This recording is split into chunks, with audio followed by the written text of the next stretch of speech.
Hey everyone! Recently, decks in Yu-Gi-Oh! Are all incorporating different field spells into their builds to improve consistency, power, or just for making a combo possible.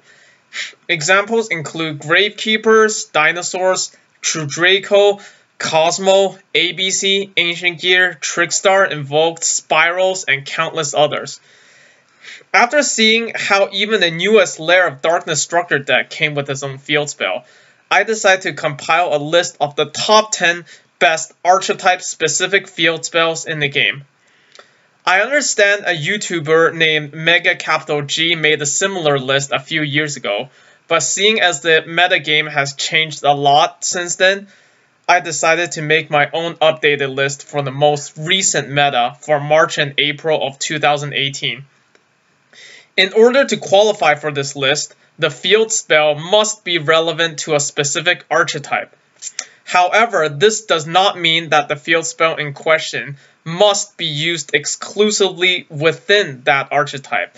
As in Yu-Gi-Oh!, many of the most splashable deck engines are ones which include field spells. So without further ado, let's begin. At number 10, we have Lost World from the structure deck Dino Smasher Fury. This field spell lowers the attack points of all non-dinosaur monsters on the field by 500 points. And on top of that, it prevents your opponent from targeting anything with card effects except tokens. It can also be a huge combo enabler as it allows your Oviraptor to pop Baby Ceresaurus directly from the deck in order to trigger their effect. Ironically, this card wasn't even the most commonly used field spells in Dinosaurs, as most True King variants relied on a different field spell, which we'll get to a little later. Anyways, at number 9, we have Dragon Ravine. Once again, we see an archetype-based field spell that is in the opposite situation as Lost World. While Lost World was used less than it should be in its own archetype, Dragon Ravine ended up being a combo-enabling tech choice that is most often used in any deck except Dragonics. With the release of Destrudo and Darkworm, many decks are now splashing 2 to 3 copies of Dragon Ravine in their deck in order to go for first turn Ancient Fairy Dragon plays.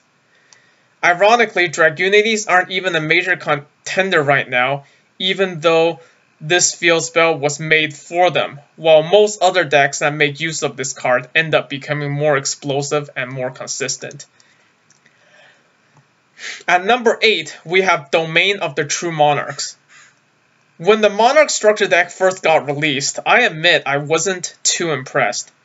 Like most competitive players at the time, I strongly believed that the tribute summoning mechanic was too slow and near obsolete in the current meta. However, the deck completely proved me wrong, and this field spell was partially the reason. It has a once per turn cost down ability allowing you to tribute a level 8 Monarch with just one monster. It also gave Monarchs an attack boost of 800 during the damage step, making them even harder to run over by battle than they already are.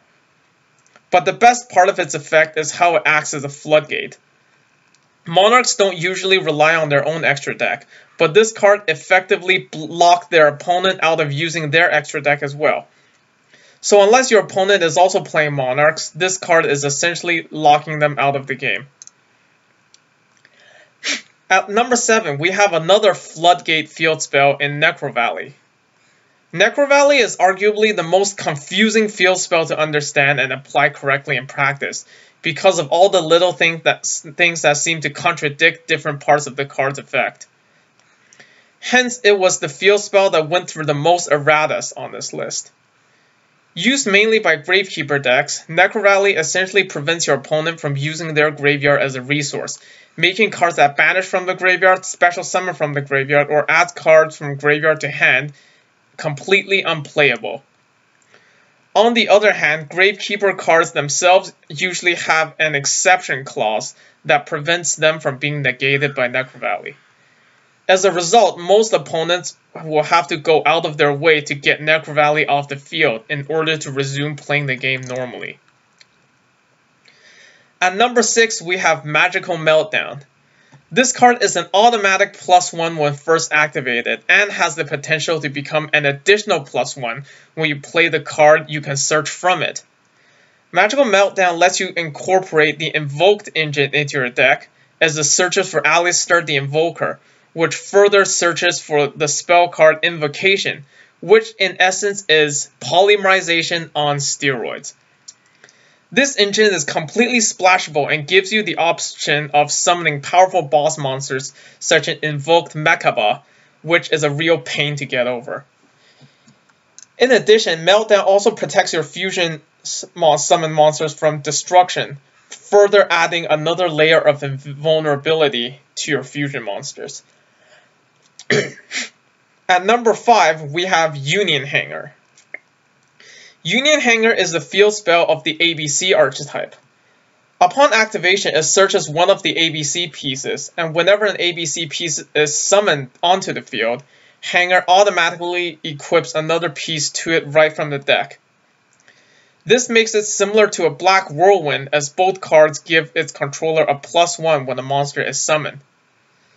What makes it different, and in my opinion better than Whirlwind, is that it's an inherent +1 when you first activate it, and therefore setting you up for a +2. And like all field spells, it's searchable via terraforming and set rotation. Finally, Hangar, when played at the right time, can become a 1-card ABC Dragon Buster, which is crazy considering how strong ABC Dragon Buster is as a boss monster. At number 4, we have TRICKSTAR Light Stage. This is the third and final +1 upon activation field spell, but it's for Trickstars. In addition to being able to tutor out virtually your entire deck, Light Stage also has a secondary effect that adds insult to injury to the Trickstar playstyle. When your opponent would take damage from any Trickstar related source, now you can add an additional 200 points onto it. 200 points of damage may not seem like much, but it does add up quickly, seeing as how it's not a hard once per turn effect.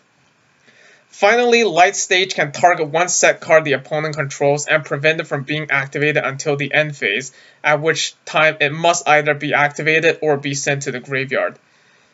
This last effect is almost like a lingering Night Beam and can help the Trickstar player make pushes without having to worry about what their opponent has face down. At number 3, we have SPYRAL Resort. When SPYRALs first came out, they immediately took over the TCG and became the most recent Tier 0 deck. In most YCS events following, SPYRALs account for over 80% of all players within the top 32. Players were so afraid of SPYRALs that they would main deck 15 or more hand traps, because they knew that if SPYRALs had the first turn, they were almost guaranteed to create an unbreakable board. Their board was hard to get over, mostly because of Resort.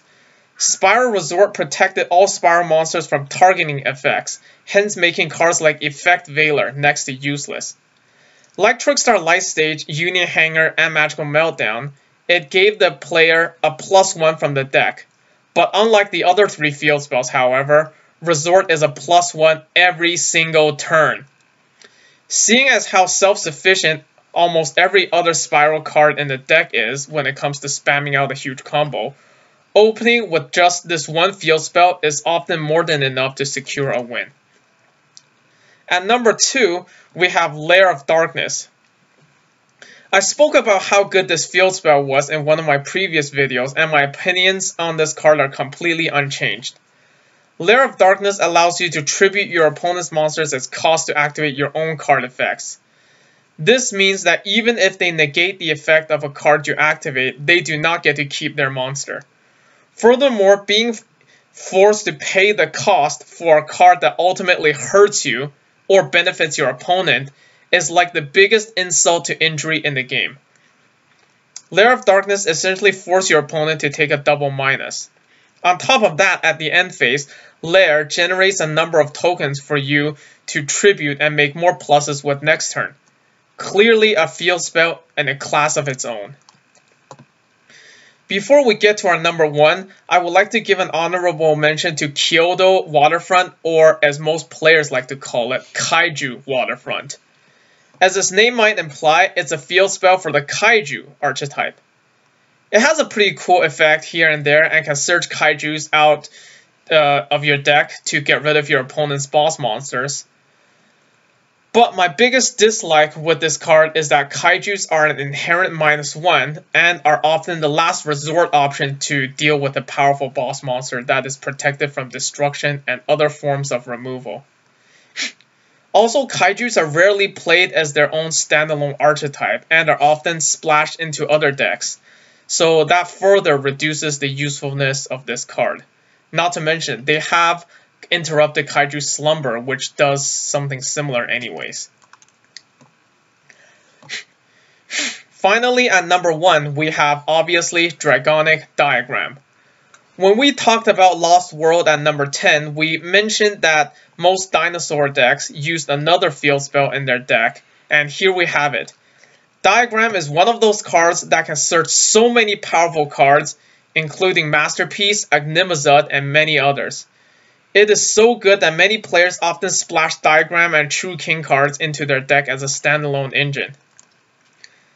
Although searching one of these cards requires the player to destroy another card in their hand or field, this is often beneficial to the player as True King cards and True Draco cards often have effects that trigger when they are destroyed, hence netting the player a double plus. And on top of that, Diagram offers a once per turn protection from destruction to True King and True Draco monsters, making them even more difficult to get over. So Diagram is definitely my pick for the number 1 field spell in the game right now. So let me know what you think of my list. Is there any good field spell I left out? Is there a field spell on this list that you feel does not deserve to be on here? Please leave your comments in the comment section below, and thanks again for watching.